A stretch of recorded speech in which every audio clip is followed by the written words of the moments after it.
মদ্যপ অবস্থায় গালিগালাজ করার প্রতিবাদ করায় ভাসুরের হাতে আক্রান্ত হলেন ভাই বউ। ধারালো অস্ত্র দিয়ে আঘাত করা হয় ভাই বউকে বলে জানা যায়। চাঞ্চল্যকর ঘটনাটি ঘটেছে মঙ্গলবার সকালে পুরাতন মালদা থানার শাহপুরের বাগানপাড়া এলাকায়। আক্রান্তের নাম চুমকি হালদার, বয়স আনুমানিক 30 বছর। স্থানীয় পুলিশ সূত্রে জানা যায়, এদিন সকালে ভাসুর রতন হালদার মদ্যপ অবস্থায় এসে চুমকিকে গালিগালাজ করে। তার প্রতিবাদ করতে গেলে বাড়ি থেকে ধারালো চাকু বের করে চুমকি হালদারকে মাথায় আঘাত করে।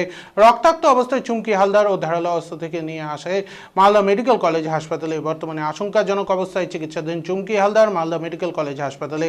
খবর পেয়ে ঘটনাস্থলে পৌঁছয় পুরাতন মালদা থানার পুলিশ।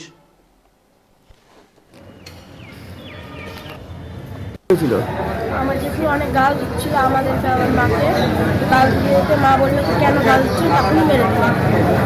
মদ খেয়েছিল জেঠু? কি নাম তোমার মায়ের? চুমকি হালদার। বাবার নাম? নিশিত হালদার। যে মেরেছে ওটা কে হয়? আমার জেঠু কি নাম? রতন হালদার। বাড়ি কোথায় তোমাদের? সাদের বাগান। তোমার নাম?